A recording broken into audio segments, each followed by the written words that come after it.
인생은 전설 채널에 오신 것을 환영합니다. 오늘 이야기 바로 시작합니다. 매일 아침 같은 시간에 눈을 뜨고 같은 커피를 마시며 같은 방송 소리를 들으며 하루를 시작했다. 한동안은 그게 당연한 거라 생각했지만 어느 날부터인가 그 반복이 조용히 나를 마모시키고 있다는 걸 알아차렸다. 거실 창틀에 머문 먼지를 털어내다가 문득 사람 목소리가 듣고 싶어졌다. 단순한 인사나 안부가 아닌 내 말에 반응하고 나를 기억해주는 누군가의 온기 말이다. 동네 아주머니가 등산동호회에 나가본 적 있냐고 물었을 땐 나는 망설이지 않았다. 한 번쯤 가보는 것도 좋지 뭐라며 가볍게 웃었지만 사실은 내가 먼저 그 제안을 기다리고 있었는지도 몰랐다.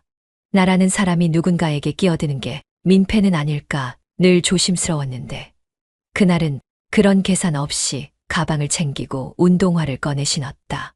아직 뻣뻣한 등산복을 입고 지하철을 타고 약속 장소로 향하면서 나는 설렘보다 낯설음을 먼저 느꼈다. 오랜만에 마주하는 군중 속에서 나라는 존재가 어떤 얼굴을 하고 있는지 나조차도 잘 몰랐기 때문이다. 모여있는 사람들 중에서 선배를 처음 본 건 다들 인사를 주고받을 때였다.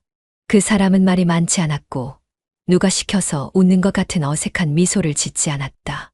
자기소개 대신 목례를 하고는 옆 사람에게 조용히 물을 건네주는 모습이 오히려 더 인상 깊었다. 나중에 들은 바로는 혼자 지낸 지 꽤 됐다고 했고 아내는 오래전에 세상을 떴다 했다. 그런 말을 처음 들었을 때 나는 고개를 끄덕였고 별다른 감정을 드러내지 않으려 했었지만 사실은 마음 한쪽이 알 수 없이 묘하게 저려왔다. 처음 산을 오르던 날 나는 늘 대열에서 뒤처지기 일쑤였다.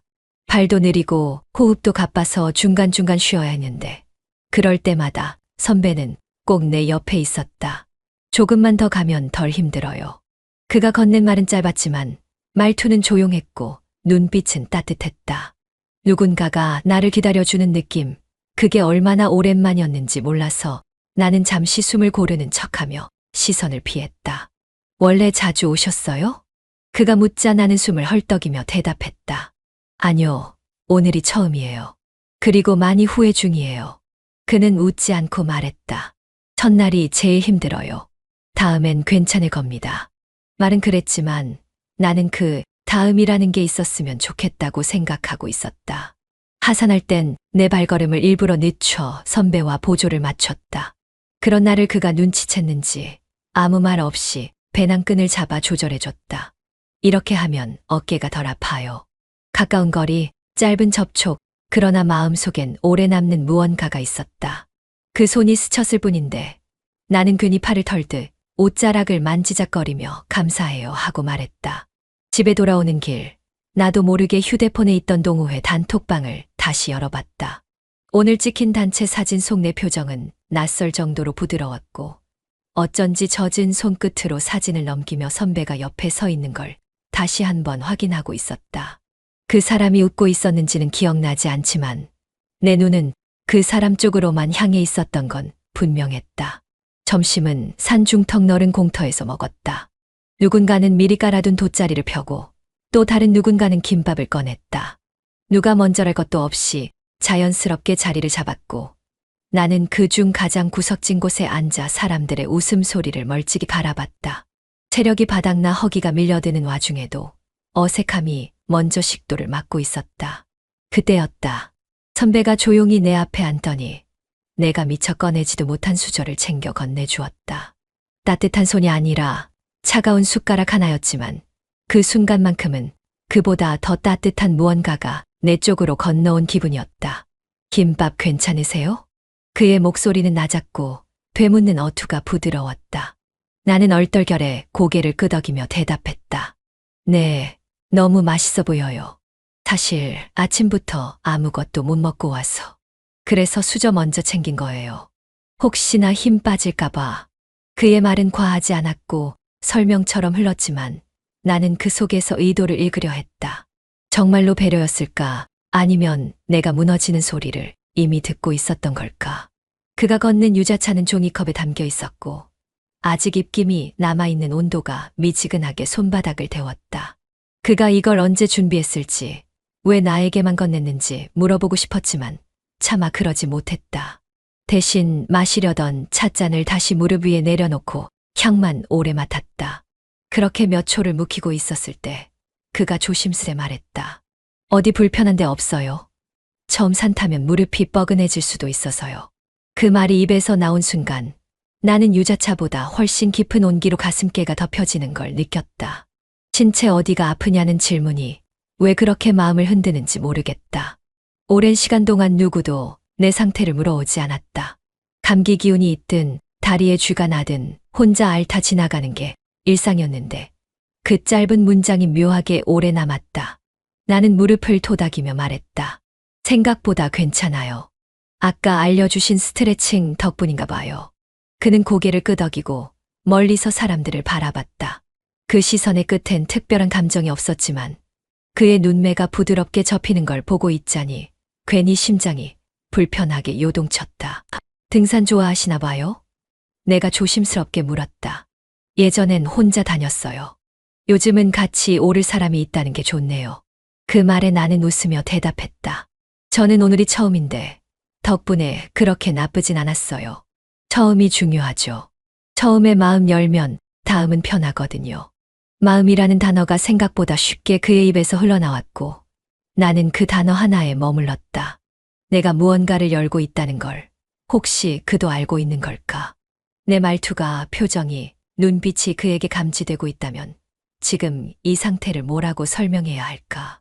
식사를 마치고 모두 일어설 때까지 우리는 묘하게 말이 많지도 적지도 않은 거리에서 머물렀다. 그는 나에게 선뜻 다가오지도 그렇다고 멀어지지도 않았다. 다만 내 수저를 챙겨줬고 유자차를 건넸으며 불편한 곳이 있냐는 말을 꺼냈다.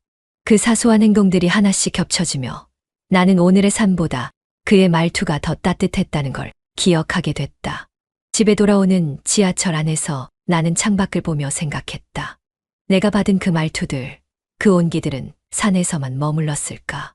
아니면 내 안 어딘가에서 지금도 조금씩 번지고 있는 걸까? 그날은 유난히 햇볕이 따가웠고 등산을 마친 몸은 땀에 젖은 채로 천천히 식어가고 있었다. 모임 사람들과 간단히 인사를 나눈 뒤 나는 선배와 조용히 뒤처졌다. 그가 괜히 시간을 끄는 건 아닌가 싶었지만 나도 굳이 서두르지 않았다. 뒤돌아보면 아무도 없었고 앞서가는 그 등 뒤가 마치 정해진 길을 따라가는 사람처럼 확신에 차 보였다. 그렇게 발걸음을 맞추며 걷다 보니 어느새 마을 끝자락에 자리한 작은 식당 앞에 도착해 있었다. 바랜 붉은 간판, 손글씨로 적힌 냉면 잘하는 집, 입구 옆 나무 의자에 걸린 낡은 앞치마까지. 생경하지만 이상하게 편안한 풍경이었다. 여기 예전에 자주 오던 곳이에요.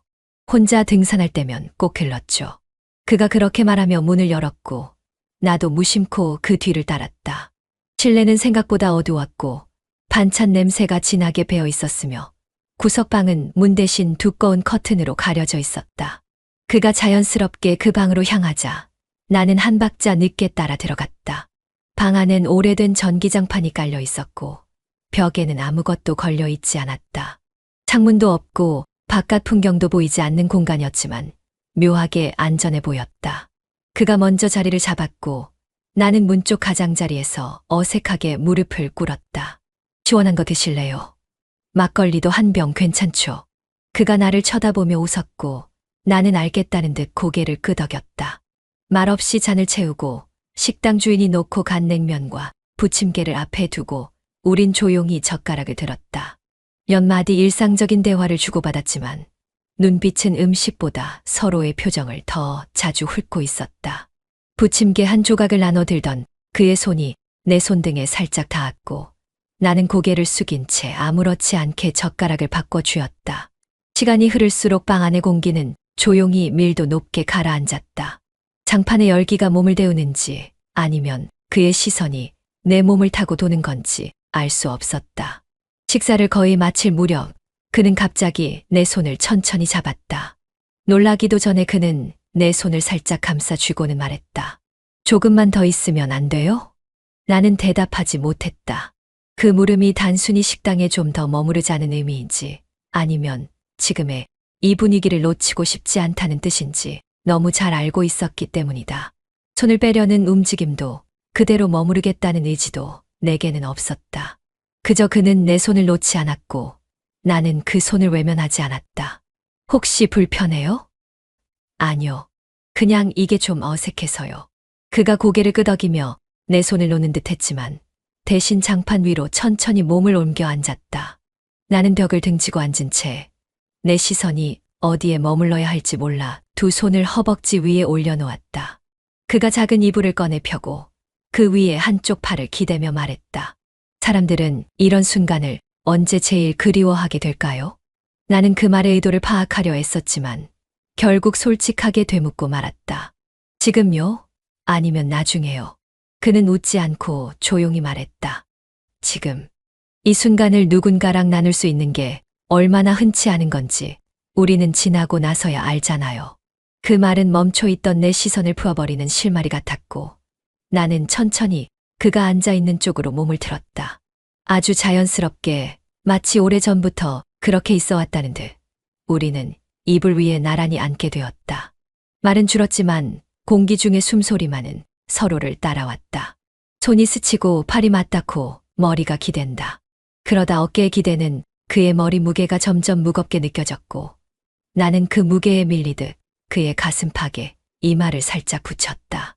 말을 꺼내야 할 것 같았지만 목이 마른 것도 아닌데 물을 찾을 수 없었다. 그는 내 턱 아래로 손을 올려 조심스럽게 고개를 들게 했고 나는 그 눈빛 속에 말 대신 긴 침묵을 삼켰다. 그렇게 입술이 닿았고 숨결이 섞였으며 마음이 한겹 벗겨졌다. 어떤 말도 없었지만 우리는 충분히 알고 있었다. 이 공간에서 이 이불 위에서 돌이킬 수 없는 선 하나를 넘고 있다는 걸. 처음이었고 어쩌면 마지막일지도 모른다는 예감이 한편에 스치면서도 나는 그 감각을 밀어내지 않았다. 방을 나올 때 그는 내 손에 작은 물티슈 하나를 쥐어주었다. 화장 무너졌을까 봐요. 나는 그걸 받아들고 고개를 떨궜다. 그 순간 내가 누구였는지를 잠깐 잊었다. 다시 만난 건 그리 오래 지나지 않은 다음 모임이었다. 누군가는 부침개를 싸왔다 하고 누군가는 새 등산 스틱을 자랑하며 떠들어댔고 사람들은 각자의 텐션으로 움직이고 있었다. 나는 그 속에서 딱 절반만 웃었다. 무리 속엔 그가 있었고 그는 평소처럼 말수가 적었으며 특별히 나를 쳐다보지도 않았다. 오히려 그 무심한 태도가 더 조심스러워 보였고 그래서 더 이상하게 눈에 띄었다. 나도 처음엔 아무렇지 않게 굴려고 애썼다. 평소처럼 행동하자고 아무 일도 없었던 것처럼 웃자고 마음을 먹었다. 하지만 안 되는 건 참 안 되는 일이었다. 그가 나와 눈을 마주치지 않아도 옆을 스치고 지나갈 때 팔이 닿을 것 같으면 괜히 한 발 물러서게 되고 혹시라도 우리 둘만의 온도가 새어나갈까 팔토시를 괜히 고쳐 쓰게 된다. 아무도 모르는데도 내가 더 민감해졌다. 내 마음 안에서 그 방 안의 공기가 아직 남아 있었다. 오늘은 좀 피곤해 보이시네요. 그가 조심스럽게 말을 걸었을 때 나는 되묻는 대신 고개만 끄덕였다. 어제 잠을 설쳤어요. 요즘 날씨가 꿉꿉해서 그래요. 산에 오면 좀 나아지실 거예요. 나는 그의 그 말투가 좋았다. 걱정하는 것 같으면서도 과하지 않고 단정한 위로 같지만 상대에게 여지를 주지 않는 딱 그만큼의 거리, 그만큼의 정리. 어쩌면 그래서 더 위험했는지도 모르겠다. 사람 마음이라는 게 너무 가깝거나 너무 멀어도 금방 식어버리는데 그는 늘 그 중간 어디쯤에서 나를 머무르게 했다. 산을 오르며 간간히 들리는 그의 숨소리는 묘하게 안정감을 주었고 걸음을 맞춰주는 그의 발놀림은 언제나 일정했고 나는 그 옆에서 스스로를 흐트러뜨리지 않으려고 집중했다. 그와 내가 동시에 물을 마시려고 할 때마다 어색한 침묵이 생겼고 서로의 손이 겹치기라도 하면 난처한 미소가 번졌다. 우리 잘하고 있는 거죠. 내가 어느 순간 입을 열었고 그가 내 쪽으로 고개를 돌리며 대답했다. 누구한테 들키지 않는 한은 그렇겠죠. 그 말은 대단한 확신도 불안한 흔들림도 없었다. 그냥 지금 이 순간에 맞는 말이었다. 산을 다 오르고 모두가 전망대 쪽으로 사진을 찍으러 갔을 때 우리는 일부러 거길 피했다. 따로 이야기한 것도 아니었지만 그는 벤치 쪽으로 먼저 걸어갔고 나는 자연스럽게 그 옆에 앉았다. 말없이 바람을 맞으며 앉아있는 그 모습에 나도 말없이 등을 기대었다. 가볍지도 않고 무겁지도 않게. 누가 보면 그저 지쳐 잠시 쉬는 사람들 같겠지만 나만은 안다. 이 고요 속에 지난날의 열기가 고스란히 숨어 있다는 걸. 벤치 등받이에 기대던 손끝이 살짝 닿았을 때 그는 피하지 않았고 나도 물러서지 않았다. 긴 소리 없이 닿는 손끝에 채우는 말보다 정확했고 그때 내 눈동자 속엔 확실한 것들이 어지럽게 흘러가고 있었다. 하산 후 어수선한 주차장에서 짐을 챙기고 있을 때 선배가 내 옆에 조용히 다가왔다. 사람들 틈에선 별다른 말도 표정도 없었지만 그의 입꼬리는 살짝 올라 있었고 그 표정은 말 대신 물었다. 데려다 줄까요? 나는 일부러 머뭇거리며 대답했다. 버스 타면 돌아가기 좀 멀긴 해요. 그는 고개를 살짝 기울이며 말했다. 그럼 타요. 같이 가요. 차 안은 시동이 걸리자마자 조용해졌다. 라디오도 켜지지 않았고 창문은 닫혀 있었으며 선배는 말없이 운전대를 잡고 전방을 바라보았다. 나는 조수석에 앉아 있었지만 시선은 자꾸만 뒷좌석으로 향했다. 그곳에는 반쯤 접힌 채 놓인 회색 캠핑용 이불이 있었다. 던져둔 듯 구겨져 있었지만 그 질감이 어쩐지 너무 깨끗해 보여 시선을 오래 떼지 못했다. 아마 어제 세탁한 걸까? 오늘 아침에 넣어둔 걸까? 그런 쓸데없는 생각들이 오히려 내 머릿속을 더 복잡하게 휘저었다. 편하죠? 그가 내 쪽을 힐끔 보며 물었고 나는 고개를 끄덕이며 짧게 대답했다. 네, 생각보다 조용하네요. 저는 운전할 땐 말수 줄어요. 방해받고 싶지 않아서요. 그 말은 얼핏 무심한 듯 했지만 동시에 누군가와 있는 시간을 집중해서 쓰고 싶다는 의미 같았다. 차는 조용히 골목 하나를 돌더니 햇빛이 들지 않는 주택가 어귀에 멈췄다. 여기요?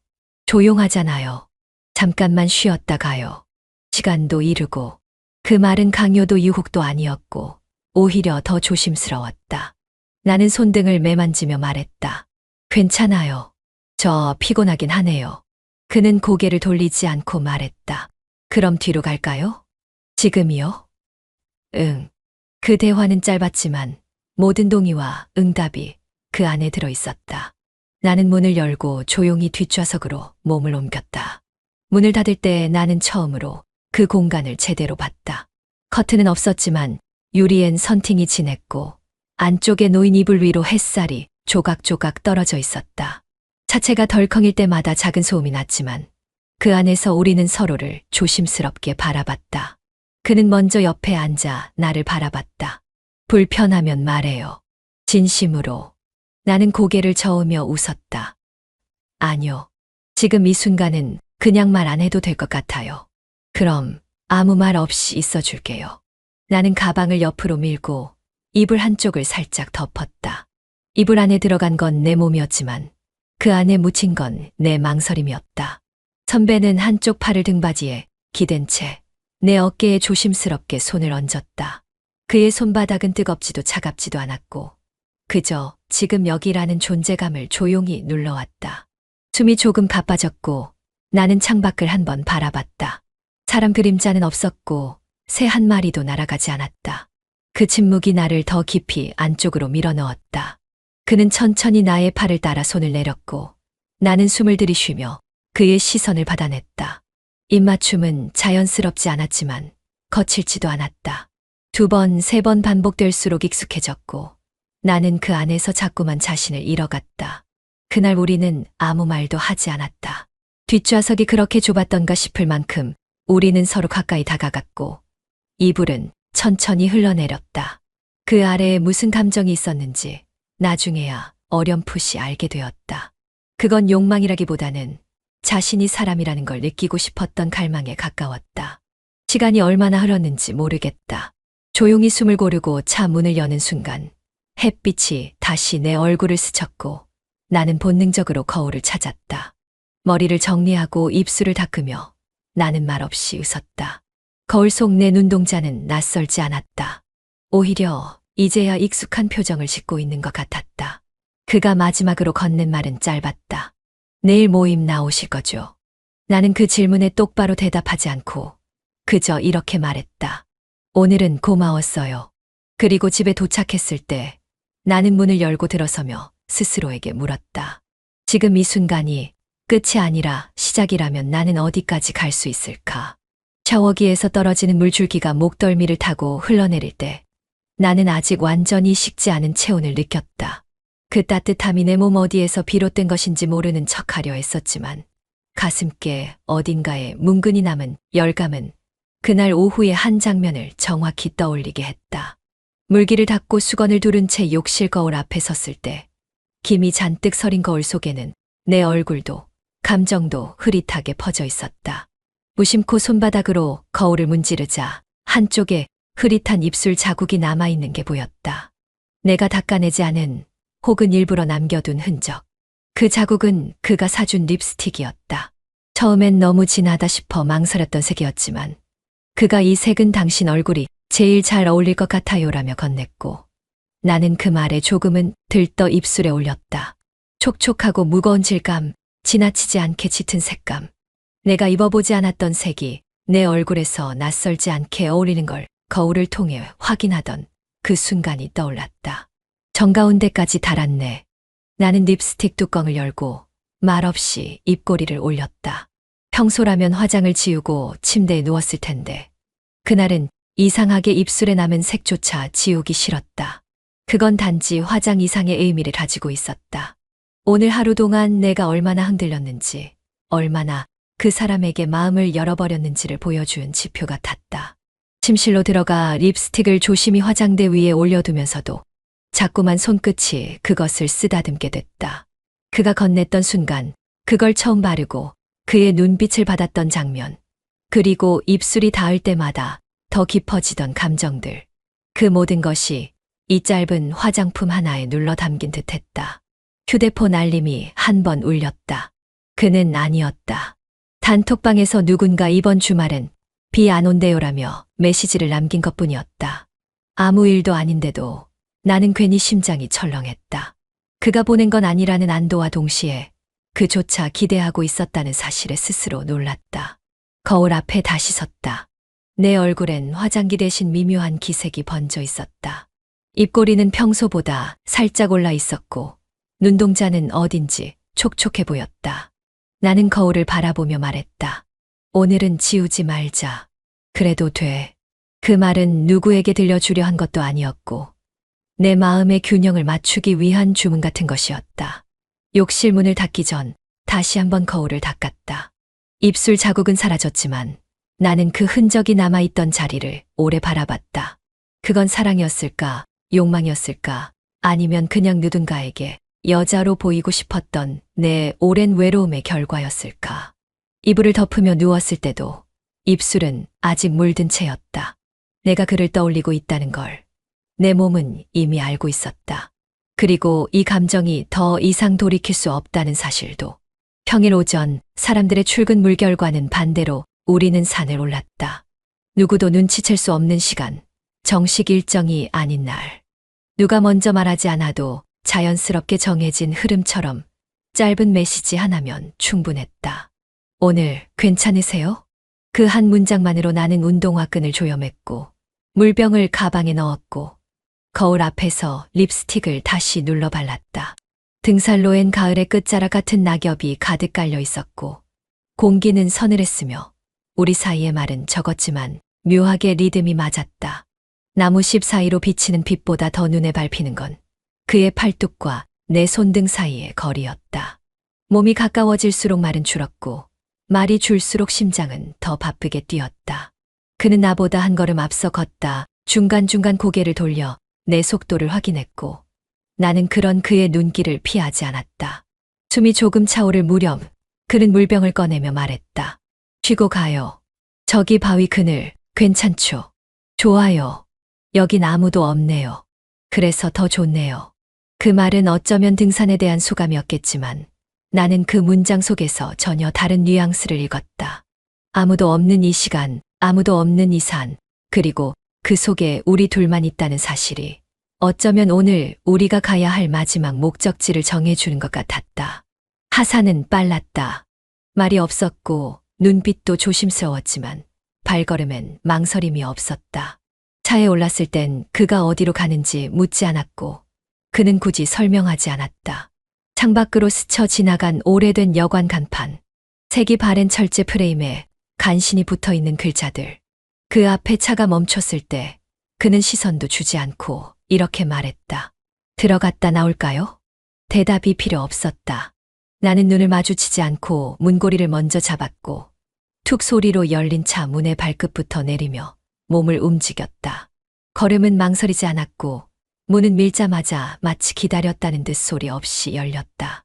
여관방 안은 작고 낡았지만 이상하게 익숙한 냄새가 감돌았다.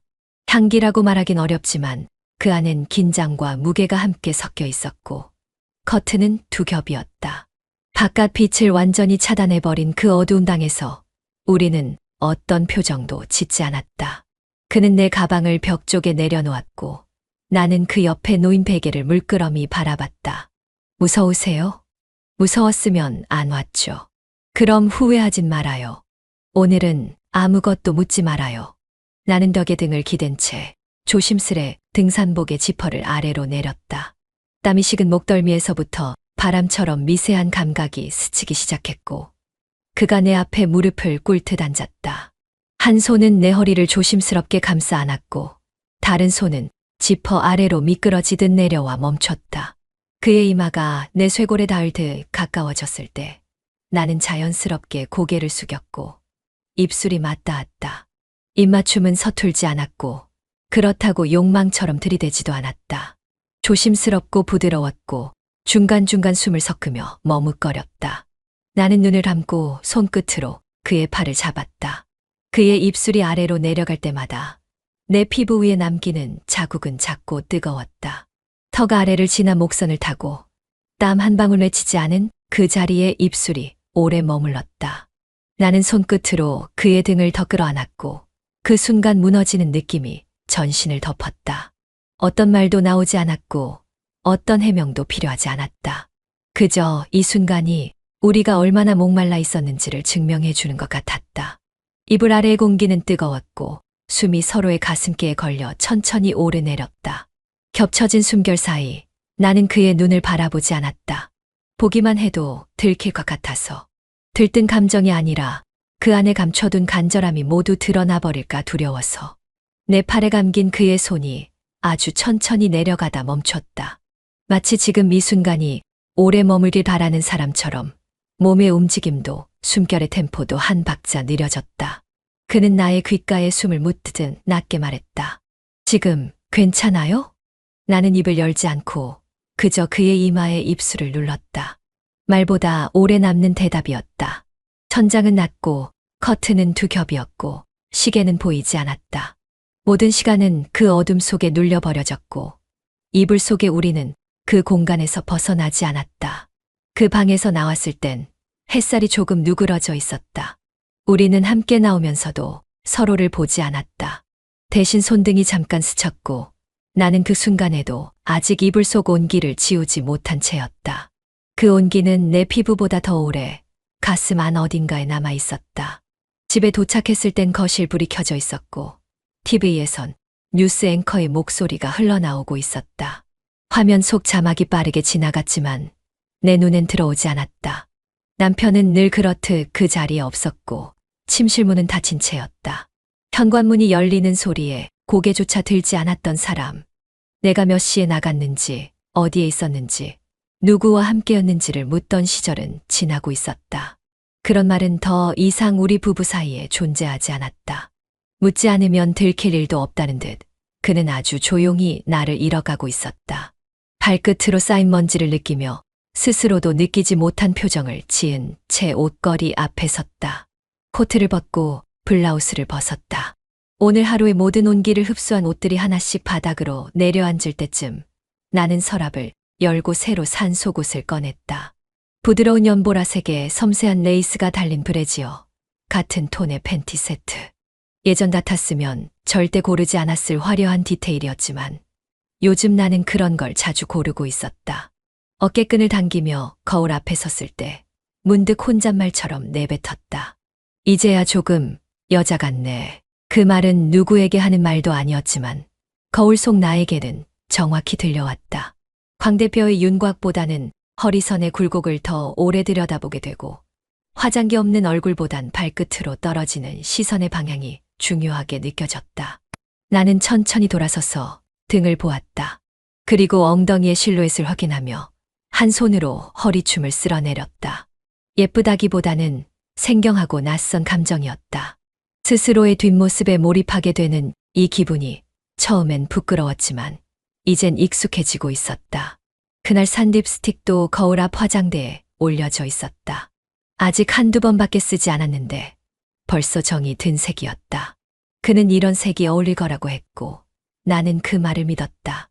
내가 좋아서 고른 것이 아니라 그가 좋아해 줄 것 같아서 골랐던 작은 용기 하나. 샤워를 하고 나와 젖은 머리를 말리지 않은 채로 거실에 잠시 나갔을 때도 남편은 여전히 같은 자세로 앉아 있었다. 그는 채널을 돌리며 말했다. 오늘도 산에 다녀왔어. 응. 조용하고 좋아. 몸은 괜찮고. 응. 별일 없었어. 그 대화엔 관심도, 감정도, 질투도 없었다. 어떤 감정도 없는 문답 속에서 나는 잠시 머뭇거리다 거실을 지나쳤다. 남편은 내 뒷모습에 시선을 주지 않았고 나는 그런 그의 무관심에 어떤 해방감을 느끼기 시작했다. 이제 나는 그에게 들키고 싶은 사람이 아니었다. 거울 앞에 다시 섰을 때 속옷끈을 고쳐 매며 나는 나를 더 오래 들여다봤다. 허리를 돌려 등선을 살피고 발끝에 힘을 주며 어깨를 한껏 내렸다. 그렇게 바라본 나의 모습은 누군가의 아내라는 호칭보다 한 사람의 여자에 더 가까워 보였다. 그리고 그 여자에겐 오래된 집의 무관심보다 새로운 시선이 훨씬 더 큰 자극이 되고 있었다. 남편은 요즘 이상할 정도로 다정했다. 말수가 많아진 것도 아니고 스킨십이 늘어난 것도 아니었지만 웃는 얼굴이 어딘가 낯설었다. 그의 눈빛은 여전히 무표정했고 웃고 있는 입술 아래로 감정이 느껴지지 않았다. 어느 날 그가 저녁을 먹으며 문득 말했다. 산 좋다며. 나는 고개를 끄덕였다. 응. 조용하고 사람도 좋아. 머리도 맑아지고. 그는 숟가락을 내려놓고 한쪽 입꼬리를 들어 올렸다. 나도 한번 타볼까 싶어서. 운동 좀 해야겠다 싶더라고. 나는 고개를 끄덕이며 대답했다. 좋지. 이번 주말에 같이 갈래? 그는 그 말에 대답하지 않았고 대신 반쯤 웃으며 고개만 돌렸다. 그날 산행은 유독 바람이 많았다. 사람들 틈에 섞여 출발한 지 얼마 안 돼서 낯선 얼굴 하나가 눈에 띄었다. 검은색 모자에 선글라스, 말이 거의 없고 혼자 조용히 걸으며 사람들 틈을 피해 걷는 사람. 나는 그냥 새로 들어온 회원이랬거니 하고 대수롭지 않게 넘겼다. 하지만 오르막길을 오를 때마다 그가 내 뒤 10m쯤에서 항상 같은 속도로 따라오고 있었다. 우연이라고 생각하기엔 움직임이 너무 일정했고 내가 쉬면 그도 쉬었으며 내가 물을 꺼내면 시선을 피하지 않고 그대로 응시했다. 가끔 선배와 나란히 걸을 때 내가 귓속말로 무언가를 말하기라도 하면 그는 핸드폰을 만지작거리고 있었다. 처음에는 우연이라 여겼고 나중엔 이상하다고 생각했지만 그래도 그의 정체에 대해서는 별다른 의심을 하지 않았다. 단지 좀 유별난 신입일 뿐이라고. 산을 다 내려왔을 때 선배가 내 옆에서 조용히 물었다. 너 아는 사람이야? 방금 우리 뒤에서 사진 찍던 사람.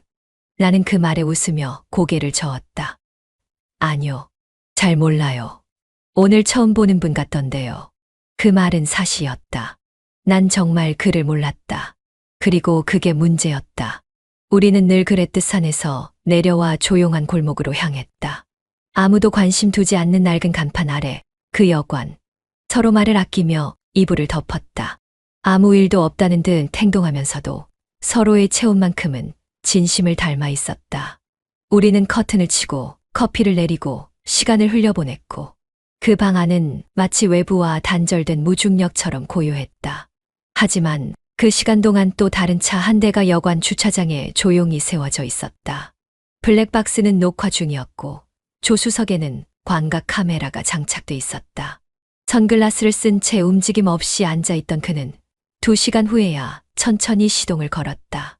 그리고 그날 밤 남편의 핸드폰엔 무음으로 알림 하나가 도착했다. 영상 전송 완료. 그는 휴대폰을 손에 쥐고 아무 말 없이 화면을 응시했다. 플레이 버튼은 눌리지 않았고 대신 깊은 숨만이 천천히 새어나왔다. 그 숨결 속에서 무너진 건 영상이 아니라 남은 희망이었다. 그날 저녁 주방엔 김이 피어오르지도 않았고 라디오도 꺼져 있었다. 밥솥 뚜껑을 열자 퍼지는 김조차 적막하게 느껴졌고 반찬을 덜어내는 손끝마저 힘이 들어가지 않았다. 식탁 위에 찬을 올려놓고 숟가락을 가지런히 놓은 후 나는 천천히 맞은편에 앉았다. 남편은 이미 자리를 잡고 밥을 먹고 있었다. 국을 천천히 떠서 입에 넣고 반찬 하나를 집어삼키며 무표정하게 식사를 이어가고 있었다. 그 모든 동작이 자연스러웠고 동시에 지나치게 조용했다. 나는 물컵을 들고 한 모금 입술을 적셨다. 찰나 남편이 숟가락을 내려놓았다. 무엇인가 꺼내드는 기척이 들렸고 나는 자연스럽게 시선을 따라갔다. 그가 식탁 중앙에 조용히 올려놓은 건 한 장의 사진이었다. 모서리가 살짝 구겨졌고 인화된 종이 특유의 반질거림이 형광등 아래서 미세하게 빛났다. 나는 본능적으로 손을 멈췄고 눈이 그 사진에 꽂히는 순간 숨이 턱 막혔다. 사진 속엔 내가 있었다. 낡은 여관 간판 앞 선배와 함께 문을 나서며 웃고 있는 나. 햇빛이 살짝 얼굴을 감싸고 있었고 입꼬리는 분명히 올라가 있었다. 어디서 찍힌 건지 언제 찍힌 건지 나는 그날의 공기를 그대로 떠올릴 수 있었다. 입술 끝이 떨렸고 물컵을 든 손이 식탁 위로 덜컥 떨어졌다. 컵이 부딪히며 물방울이 튀었고 사진의 한쪽 귀퉁이가 젖었다. 남편은 아무 말도 하지 않았다. 그저 국을 한 숟갈 더 떠올리며 평소처럼 천천히 입에 넣었다. 표정은 여전히 무심했고 눈은 사진을 쳐다보지 않았다. 나는 숨을 들이마시며 겨우 한마디를 짜냈다. 이거 어디서? 남편은 고개를 들지 않고 조용히 대답했다. 내가 아니라고 하면 내가 잘못 본 거겠지. 그 한 문장은 칼날처럼 식탁 위에 놓였다. 나는 대답하지 못했다. 말할 틈도 변명할 공간도 없었다. 식탁 위엔 아직 밥 한 공기가 그대로 남아 있었고 김이 이미 다 식은 국에서 고기 조각 하나가 부유하고 있었다. 남편은 숟가락을 내려놓지 않았다. 다만 말 대신 국을 젓는 소리가 유일한 대화처럼 식탁 위를 맴돌았다. 그 속에서 무너진 것은 나였고 젖은 사진의 귀퉁이보다 내 눈가가 먼저 뜨거워지기 시작했다. 식탁 위엔 여전히 사진 한 장이 남아 있었다. 젖은 물방울이 천천히 말라가며 번져 있었고 그 자국 위에 찍힌 나의 얼굴은 무슨 생각을 하고 있었는지 알 수 없을 만큼 평온해 보였다. 나는 몸을 움직이지 못한 채 멍하니 그 사진을 바라봤고 심장은 이미 가슴께를 벗어나 허공을 부유하는 느낌이었다. 남편은 그동안 말없이 국을 휘저으며 시간을 견디고 있었다. 아무런 감정도 담기지 않은 손놀림과 식어가는 반찬들. 내가 물컵을 다시 들었을 때 그는 조용히 국자를 내려놓았다. 그리고 고개를 들었다. 지금 내 입으로 말해봐. 이게 뭔지. 그 말은 무겁지도 가볍지도 않았다. 마치 이미 모든 걸 알고 있고 그걸 내 입으로 확인만 하겠다는 듯한 어조. 나는 입술을 달싹였지만 아무 말도 나올 수 없었다. 눈을 마주치지 못한 채 시선을 피하고 물컵에 입만 대며 시간을 버텼다. 그는 한숨도 웃음도 섞지 않은 표정으로 조용히 자리에서 일어났다. 의자가 마룻바닥을 긁는 소리가 유난히 크게 들렸고 나는 무릎을 굳게 붙인 채 어깨를 살짝 움츠렸다. 다가오는 발걸음은 빠르지 않았지만 그 소리 하나하나가 귓가에 각인되었다. 대답 못하겠어. 그의 목소리는 낮고 침착했지만 그 속엔 가라앉은 분노가 또렷하게 담겨 있었다. 나는 숨을 삼키며 입을 열었다. 그게 그냥 만난 거야. 특별한. 그 말이 끝나기도 전에 그의 손이 내 얼굴로 날아들었다. 뺨에 닿은 손바닥은 뜨거웠고 내 고개는 의자 옆으로 꺾였다. 소리보다 통증이 먼저 찾아왔고 귓속이 울리기 시작했다. 눈물이 의도치 않게 맺혔다. 아파서가 아니라 그 한 대로 지금까지 모든 거짓이 낱낱이 드러났기 때문에 그는 나를 내려다보며 또박또박 말했다. 내가 그 입으로 사랑을 말했었지. 그 입으로 나한테 나 없으면 못 산다 했었잖아. 나는 입을 꾹 다물고 고개를 들지 못했다. 말을 꺼내면 어떤 거짓말도 지금 이 정적을 뚫지 못할 것 같았다. 그는 한 걸음 물러섰고 식탁 위의 사진을 한 번 더 바라보았다. 그제야 그의 눈에서 감정이 느껴졌다. 화도 분노도 아니었다. 그건 실망 혹은 스스로를 향한 자책. 그런 눈빛이었다. 그는 조용히 말했다. 널 믿은 내가 잘못이었어. 그 말 한마디가 정적보다 더 날카롭게 가슴을 찔렀다. 나는 그의 뒷모습을 붙잡지 않았다. 그도 나를 다시 쳐다보지 않았다. 옷장은 반쯤 비워져 있었다. 남은 옷들을 꺼낼 때마다 옷걸이끼리 부딪히는 소리가 방 안에 가볍게 울렸다. 나는 옷 하나하나를 접으며 천천히 가방에 넣었고 손끝은 무의식적으로 셔츠에 주름을 펴고 있었다. 속옷은 조심스럽게 다른 봉투에 담았고 화장대 서랍 속 립스틱과 향수는 몇 초간 손에 들렸다가 결국 넣지 않았다. 그 냄새는 이제 이 집과 어울리지 않았고 이 집은 더 이상 내가 있어야 할 공간이 아니었다. 바닥에 무릎을 꿇고 가방을 정리하던 내게 현관 쪽에서 발소리가 들려왔다. 낮고 일정한 소리, 익숙한 신발의 굽이 나무 바닥을 누르듯 밟고 있었다. 남편은 문 앞에서 멈췄다. 들어오지 않고 그냥 문턱 너머에서 말했다. 넌 이제 내 집에 있을 자격이 없다. 그 말은 칼날 같았다. 크지 않은 목소리였지만 식탁 위에 올려졌던 사진보다 훨씬 무겁고 분명했다. 나는 아무 대꾸도 하지 않았다. 바로 앞에 반팔 티셔츠를 접던 손동작을 멈추지 않은 채 그냥 그대로 가방 안에 밀어 넣었다. 무슨 말을 할 수 있을까? 나는 이미 할 말도 설명도 그리고 정리도 끝내버린 사람이었다. 그가 다시 말했다. 할 말 없어. 그 말엔 어느 정도 기대가 섞여 있었다. 하지만 나는 입술을 꾹 감은 채 고개를 숙였고 손은 여전히 마지막 셔츠의 단추를 맞추고 있었다. 그는 더 이상 묻지 않았다. 그 한마디로 충분하다는 듯 조용히 돌아섰고 그의 발소리가 멀어졌다. 현관문을 닫는 소리도 없었고 나는 침대 모서리에 가방을 조용히 내려놓았다. 짐은 그렇게 많지 않았지만 그 안엔 지난 시간의 온기가 섞여 있었고 남은 자존심도 무너진 감정도 들어있었다. 방을 한 바퀴 둘러본 후 나는 거울 앞에 섰다. 수십 번이나 화장을 지우고 바르던 거울이었지만 오늘은 그 어떤 색조도 올라와 있지 않았다. 거울 속의 여자는 조금 피곤해 보였고 동시에 너무 덤덤해 보였다. 울지 않았고 웃지도 않았다. 나는 마지막으로 옷장 안을 확인하고 다 닫힌 서랍을 한 번 더 눌러봤다. 빠뜨린 건 없었다. 남겨둘 것도 없었다. 가방을 끌고 나가기 전 나는 발끝으로 문턱을 밟았다. 그 문턱을 넘는 순간 나는 이 집에서 누군가의 아내라는 호칭에서 벗어나야 한다는 걸 알고 있었다. 그는 짐을 싸라고 하지 않았다. 그는 짐이 나가야 한다고 말했을 뿐이었다. 나는 문 앞에서 고개를 숙였다. 그 말이 곧 이 집에 남은 마지막 애도라는 걸 알았기 때문이다. 짐을 끌고 집을 나서는 순간까지만 해도 나는 마음속의 모든 짐도 함께 비워냈다고 착각했다. 식탁 위에 남겨진 찬밥 한 그릇, 다 마른 국그릇의 물자국, 화장대, 서랍 속 지워지지 않은 립스틱 자국까지도 모두 미련 없이 두고 나왔다는 그 단순한 행동이 곧 자유인 줄 알았지만 골목을 돌아서는 발걸음은 이상하게도 한없이 무거워졌다. 나는 숨을 고르며 스마트폰을 꺼냈고 주저하지 않고 익숙한 번호를 눌렀다.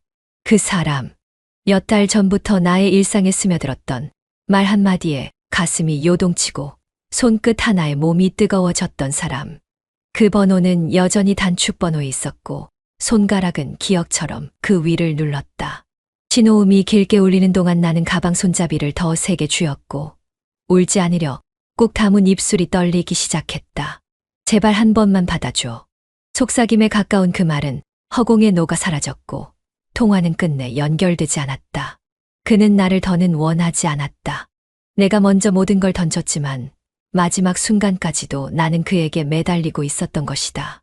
그 발걸음으로 향한 곳은 월세 35만 원짜리 작은 반지하였다. 벽지는 벌겋게 갈라져 있었고 창문은 작고 뿌옇게 얼어 있었으며 방 안의 공기는 눅눅했고 세탁기 돌아가는 소리는 벽을 뚫고 그대로 전해졌다. 냉장고 안에는 생수 2병과 컵라면 하나, 그리고 가방 안에는 여전히 버리지 못한 물병 하나가 덜컥 남아 있었다. 그 순간 나는 알았다. 나는 아무것도 정리하지 못한 채 모든 걸 감춘 척하고 있었음을. 침대 모서리에 앉아 다시 한번 전화를 걸었다. 이번엔 다신 누르고 싶지 않았던 번호였다. 울먹이는 목소리를 억누른 채 말문을 열었지만 목소리는 저절로 떨렸다. 나 지금 갈 데가 없어. 당신이 싫어도 지금은 당신밖에 없어. 소화기 너머의 그는 긴 침묵 끝에 짧게 말했다. 일단 와. 거기 있는 건 나도 못 보겠다. 그 말 한마디가 생명줄처럼 느껴졌고 나는 또 한 번 가방을 들었다. 집에 도착했을 땐 문은 잠겨 있지 않았다. 초인종을 누르려다 말고 문을 열었고 그 순간 말도 없이 그의 손이 내 뺨을 스쳤다. 따귀는 생각보다 강하지 않았지만 그보다 더 아프게 남은 건 그 뒤에 이어진 말이었다. 넌 이런 대우가 딱 맞아. 나는 아무 말도 하지 못한 채 고개를 숙였고 그 말은 오히려 나를 잠재웠다. 이게 벌이라면 받아야 마땅한 일이었다. 나는 다시 현관문 앞에 섰다. 들어간다는 말은 했지만 몸이 문지방을 넘는 순간 어떤 감정이 나를 덮칠지 몰라 그 자리에서 한참을 서 있었다. 가방 바퀴 소리가 거실 바닥을 긁는 동안 나는 숨을 멈춘 채 움직였다. 거실 조명은 켜져 있었고 식탁 위에는 여전히 우리가 쓰던 2개의 머그컵이 나란히 놓여 있었다. 그런 사소한 장면이 더 견디기 어려웠다. 그는 여전히 한 걸음도 다가오지 않은 채 식탁 너머에 서 있었다. 넌 이런 대우가 딱 맞아. 그 말은 누군가를 미워하고 싶을 때 쓰는 게 아니었다. 내가 무너지는 걸 보면서 그도 함께 무너지고 있다는 걸 알게 만드는 문장이었다. 나는 바닥을 바라봤다. 무릎이 떨렸고 손끝이 얼어붙은 것처럼 감각이 없었다. 조심스럽게 가방을 방 안으로 옮기고 그가 등을 돌리기 전에 나는 낮은 목소리로 말했다. 미안해. 정말로 그 한마디밖에 할 수 없었다. 그는 대답하지 않았고 대신 식탁 위에 있던 물컵을 조용히 들어 올렸다. 나는 그 모습이 더 아팠다.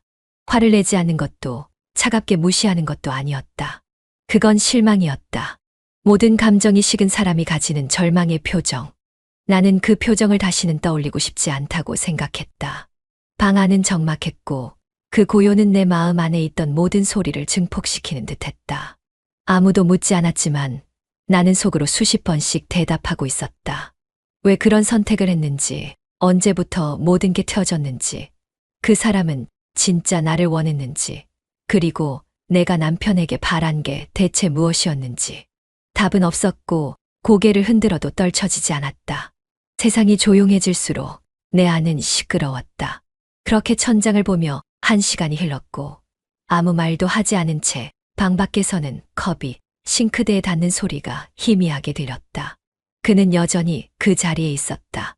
나와 같은 지붕 아래 있었고 같은 공기를 마시고 있었지만 이제 우리 사이엔 어떤 다리도 놓이지 않았다. 나는 눈을 감았고 그제야 처음으로 눈물이 뺨을 타고 흘렀다. 그 눈물은 후회였고 미련이었고 그리고 지금까지도 내가 완전히 무너졌음을 증명하는 가장 조용한 신호였다. 그 물병은 아직도 가방 속에서 비치고 있었고 그 소리가 내 죄책감처럼 자꾸 반복적으로 들려왔다. 나는 오늘 밤 이 집의 여자도 아니고 누군가의 아내도 아닌 채로 이불을 덮었다. 그리고 그렇게 내 마지막 감정도 조용히 덮어두었다.